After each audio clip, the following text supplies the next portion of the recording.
महाराष्ट्र मंडळ માંજલપુરની વર્ષોની પરંપરા અનુસાર એક પારદર્શક વહીવટ રૂપે 32મી વાર્ષિક સાધારણ સભાનું આયોજન સાથે મંડળના વરિષ્ઠ નાગરિકો અને સભાસદોના લગ્ન જીવનના 25 અને 50 વર્ષ પૂર્ણ થયેલ તેવા દંપતીઓનું સત્કાર કાર્યક્રમનું પણ આયોજન કરવામાં આવ્યું હતું.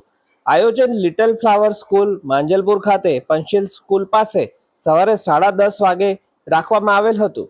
મહારાષ્ટ્ર મંડળ માંજલપુર ગત વર્ષે દરમિયાન સ્વર્ગવાસી થયેલ નાગરિકો માટે 2 મિનિટનું મૌન પાળીને શ્રદ્ધાંજલિ આપવામાં આવી.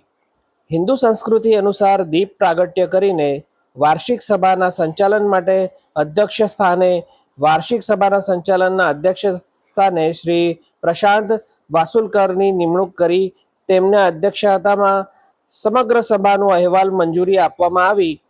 વર્ષ 2023-24માં થયેલ પ્રવૃત્તિની ચર્ચા અને હિસાબનો મંડળના સભાસદો વચ્ચે મૂકવામાં આવ્યો તથા તેમના સૂચનોની ખાસ નોંધ લેવામાં આવી. સભા અધ્યક્ષતાથી સંમતિથી નવા કામોને મંજૂરી આપવામાં આવી. આગામી વર્ષ 2024-25ના નવા સારા કાર્યક્રમો સભાસદોની હિતમાં ધ્યાનમાં રાખીને અંદાજપત્ર પણ રજૂ કરવામાં આવ્યો.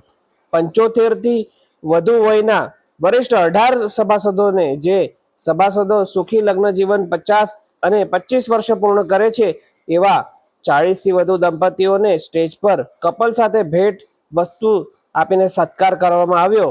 લગભગ 250થી વધારે સભાસદોની હાજરીમાં કાર્યક્રમ હતો અને તે કાર્યક્રમની પૂર્ણાહુતિ આભાર પ્રદર્શન અને વંદે માતરમ કરીને કરવામાં આવી હતી.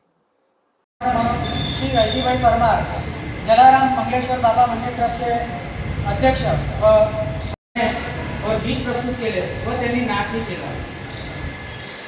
कार्यकारी मंडळाचे कार्यकर्ता आणि सभासद मिळून लगभग 75 पेक्षा अधिक लोकांची ह्या 9:30 वाजता नेहमीप्रमाणे ठेवलेल्या उमेव ऑटो टेक्स प्रथम सरपंच માંજલપુર येथे आयोजित करण्यात आला होता.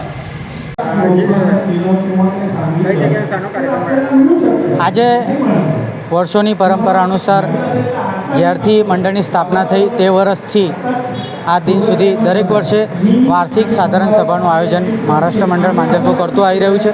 એના ભાગરૂપે એક પારદર્શક વહીવટ આપવા માટે લોકોની અંદર પારદર્શિતા આવે, હિસાબોમાં પારદર્શિતા આવે એ હેતુથી મહારાષ્ટ્ર મંડળ માંજલપુર દ્વારા આજે વાર્ષિક સાધારણ સભાનું આયોજન કરવામાં આવ્યું છે. આ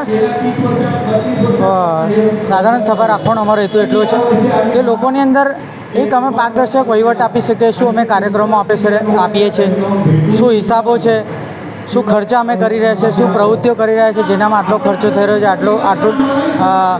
આટલો ખર્ચો થઈ રહ્યો છે, આટલું બેલેન્સ શીટ છે, આટલી ફિક્સ ડિપોઝિટ છે મંડળ પાસે, આટલી એસેટ છે, એ બધા તમામ હિસાબો અહીંયા લોકોની વચ્ચે રજૂ કરવામાં આવે છે. એની માટે એક અધ્યક્ષ સ્થાને એક અધ્યક્ષની નિમણૂક કરવામાં આવે છે કે જેના અધ્યક્ષ સ્થાને આખા સમગ્ર સભાની સંચાલન કરવામાં આવે છે. વિવિધ સૂચનો અમે એમાં લઈએ છીએ.